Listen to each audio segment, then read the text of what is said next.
지금 이재명 대표가 잘못하는 것만으로 반사이익을 얻을 수는 없는 구조입니다. 그러니까 저희가 윤석열 대통령과 함께 이 정부를 성공시켜야만 우린 이길 수 있습니다. 그렇기 때문에 우리의 과제는 이재명에게 있지 않다, 우리에게 있다라는 말씀을 드립니다. 더불어민주당에게도 그리고 우리 국민의힘에게도 정말 중요한 시험의 시간이라고 생각합니다. 민심에 맞게 변화와 쇄신을, 약속한 변화와 쇄신을 실천하겠다는 말씀을 드립니다. 한동훈 국민의힘 대표, 이재명 대표의 사법 리스크를 둘러싼 반사 이익에 기대지 말자. 변화와 쇄신으로 민심을 얻겠다. 이렇게 의지를 밝혔죠. 하지만 지금 실제로 돌아가는 상황은 그렇게 녹록해 보이지가 않습니다. 오늘 나온 리얼미터 여론조사, 국민의힘 정당 지지도를 보고 계십니다. 이재명 대표의 선거법 1심 선고가 있던 전주 조사보다 오히려 1.3%포인트가 하락했습니다. 30.3%로 나타났습니다. 국민의힘 지지율 얘기하는 겁니다. 빨간색 부분. 민주당, 파란색 부분이죠. 전주보다 2.6%포인트 하락해서 44.9%를 기록했습니다. 하지만 여전히 오차 범위 밖에서 국민의힘을 민주당의 정당 지지도가 앞서고 있는 그런 상황입니다.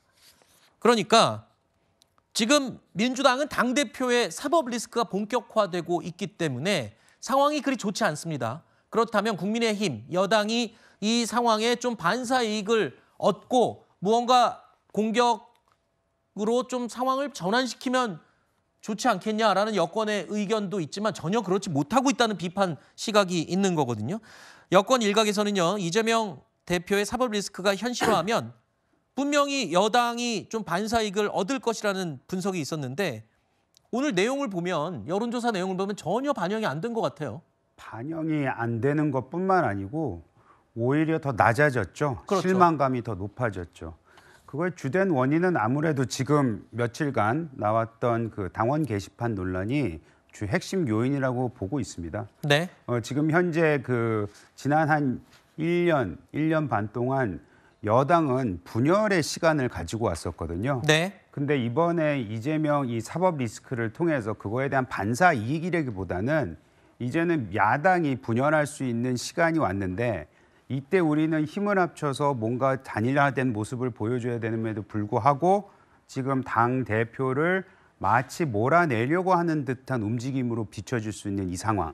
그리고 당원 게시판 자체에 대한 해명도 좀 불투명한 것 같은 그런 모습들이 복합적으로 이루어지면서 국민들뿐만 아니라 그리고 당원, 지지층들도 많은 실망을 하고 계신 것 같습니다. 그래서 이재명 리스크, 사법 리스크에 대한 반사 이익은 전혀 실천되고 있지 않고요.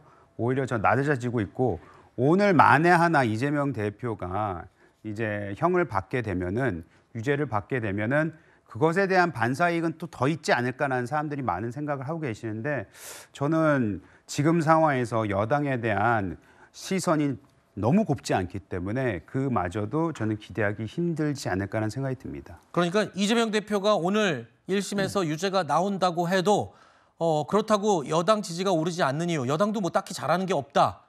지금 내부에서 외부에서 논란이 많기 때문이다. 지금 그렇게 말씀을 하신 걸로 이해를 하면 될 것 같고요. 국민의힘의 지지율의 부진의 늪, 헤어나오지 못하는 원인 가운데 하나가 외부의 명태균 씨 논란 말고도 지금 내부의 당원 게시판 논란, 윤 대통령 부부에 대한 비판글이 오른 이른바 당원 게시판 논란이 그 주된 원인으로 꼽히고 있죠. 당 차원에서 이제 전수조사를 하고 발표를 했잖아요. 그러면 그거 하면은 잦아드는가요? 그렇지가 않아요. 기본적으로 한동훈을 어떻게든지 꼬꾸라뜨려야 되겠다. 한동훈 죽이기가 목표이기 때문에 단순한 의혹 해소를 요구하는 게 아닙니다. 가족분들이 했냐 안 했냐, 정말로 그런 식으로 어떤 여론 조작을 했냐 안 했냐 이거거든요. 많은 당원들이 한동훈 대표가 내 가족이 안 썼다, 그냥 속 시원히 한마디 해줬으면 하고 바라는 분들이 많아요. 이 문제를 자꾸 수사해서 법적인 처리를 얘기하는데 그건 하책 중에 하책입니다.